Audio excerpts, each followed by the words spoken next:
Hey guys, welcome to Dead Frontier 2. This is a free-to-play zombie survival MMO where you get to develop a character in this ruined apocalyptic world.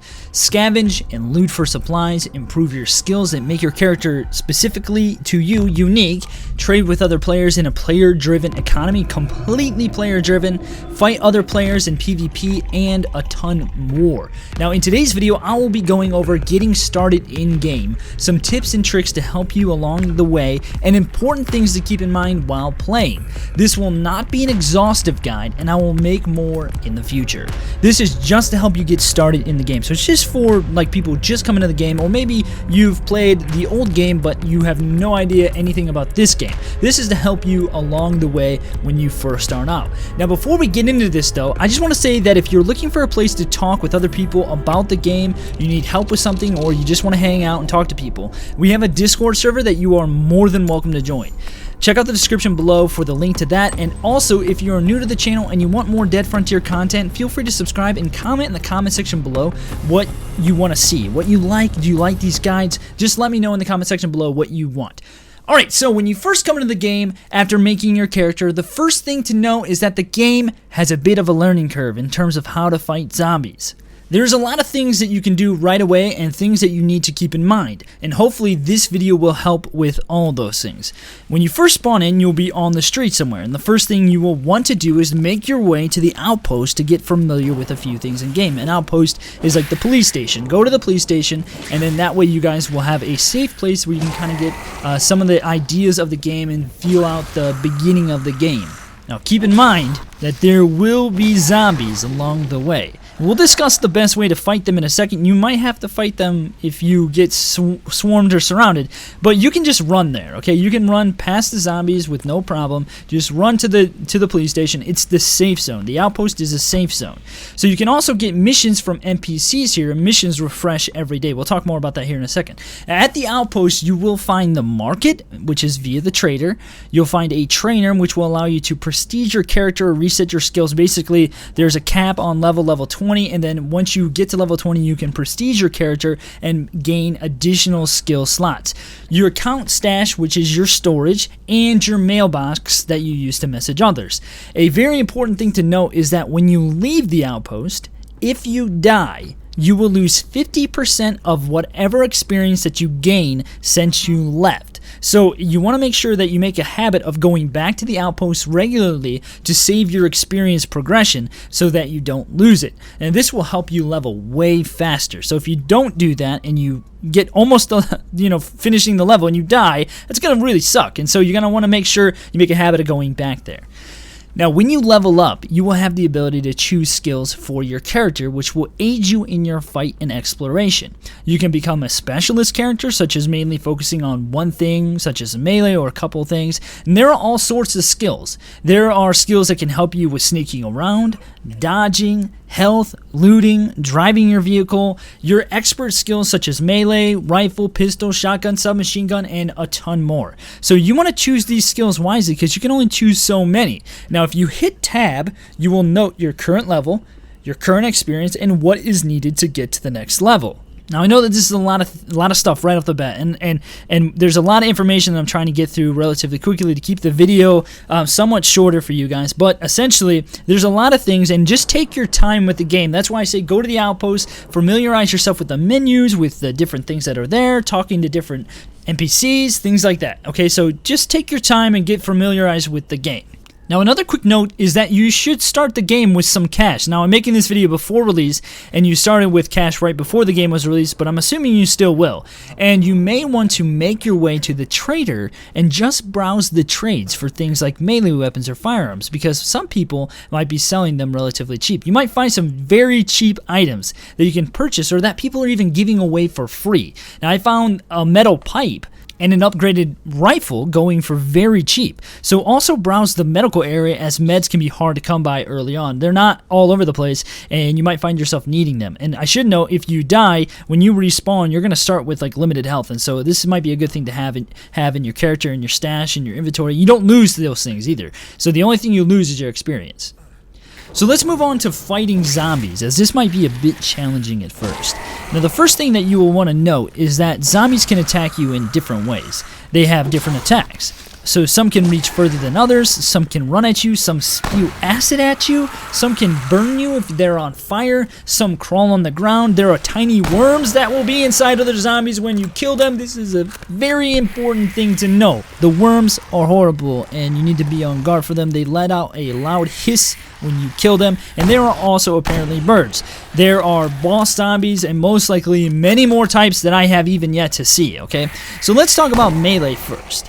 When you approach a zombie, you hit him once, back up, wait, and hit him again, essentially. That's like the easiest thing to do. Now, you want to try and pull zombies away from each other so that if you attack one, the one behind it won't attack you. You want to try to attack one at a time. And then you'll have to adapt this method as you encounter running zombies and things like that. We'll talk about that more as time goes on. Just keep repeatedly hitting zombies and moving away from them until you take them down. It's pretty simple. This might take you a while, though, because zombies have a lot of HP. Also, if you miss a swing and they go to attack you, remember that you can dodge, spacebar. Just take some time and familiarize yourself with the key binding so that way you will know how to react in different situations. As for skills, I'd say probably the most important one to start off with is stealth, because stealth is going to allow you to crouch and sneak past zombies and then also sneak attack them, which does additional damage. And then probably sprinting is the next one that I would get, but you can go whatever route you really want to do. It's totally up to you, but those are the ones that I would really encourage you to get right away, so that way you have the easiest time starting out.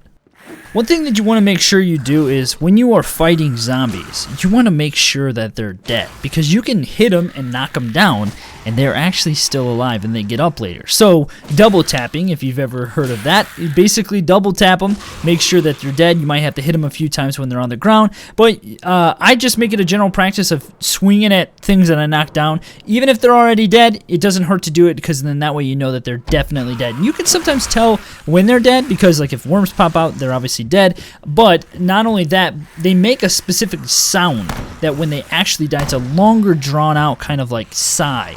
And so, you know, just make sure that they're dead. And then also another thing to know is that zombies can come in the door. And so if you clear an area, zombies can still come in. And so just be on the lookout for those types of things, and I think you're going to be okay. Bigger zombies or boss zombies may have a further reach, and melee might not be appropriate. So you might want to use guns. You can still use melee if you want, but just keep in mind that they react a little differently.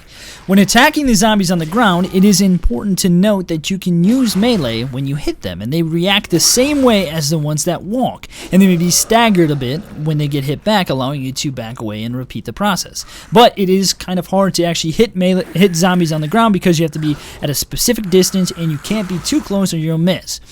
Also, some zombies may appear dead and can wake up, and they may cut off a route or mess up you kiting and fighting zombies. Basically, like you're circling around an object, and then there's a zombie that wakes up, and then next thing you know, you're kind of like, oh crap, what do I do? So just keep in mind, there's different types of zombies, and they're going to react differently. As I stated, the tiny worms that can come out of bigger zombies, and they are annoying to deal with, and they can be heard when they drop out by a loud, high-pitched squeal. So it's important to keep that in mind. Sometimes there's one, sometimes there's two, sometimes there's even three, and these things are annoying, and they can do you in pretty quickly. Can deal a lot of damage very quickly. So for shooting at zombies, probably the most important thing to note, and I didn't even realize this myself when I first started out because it's so hard to see, is that when you go to aim at the zombies, there will be 4 small little white dots around the center that slowly converge on the center reticule. You want to make sure that this is as tight as possible to maximize your accuracy. Also, you have a specific amount of ammo, and this can be hard to come by. You'll need to reload your weapon often, so just be aware of what you got going on. If you need more, you will have to loot a lot, or you can check the market for ammo. So, ammo is hard to come by. You have a certain size of mag, or how many you can load in, and you have to keep a note of the reticule. So that's pretty much it for shooting with guns, and different guns have different attributes and stats and things like that. So just check them out and see which one you like more, see which type you like more, and then you can even specialize your skills, like I said before, based on what type of weapon you like more. Alright, so next up, let's cover missions. Missions can be obtained via NPCs. You can find them at the outpost, you can even find them in houses sometimes, and they give different missions. They may ask you to go to another town, but you want to focus on the ones in Dalbo, I think, right away, until you are a higher level and meet the recommended level for the areas, and even then you might want to wait a bit, because the zombies in these different towns can react differently, they run, they spew more often, they have more worms, it can be pretty hard to deal with. So basically all you need to do is you need to approach an NPC, talk to them, read about the mission. Right now you can't like deny the mission, you just have to accept it. And then when you obtain one, the mission location will light up in green outside of the area, indicating where you need to go. So if you're like, I gotta go to 94 Dalbo Avenue, you go outside, it'll show you the location in green. So that's a pretty cool feature, and it makes it a little bit easier for navigating where you need to go. There can be many different types of missions as well, such as like locating a missing person, clearing an area of infected, collecting something like a locket, or collecting blood samples from zombies. So you got to go and like kill a bunch of zombies and collect blood samples. It could take a long time, super annoying, and a bunch of different ones. So let's cover one such thing, such as looking for a missing person.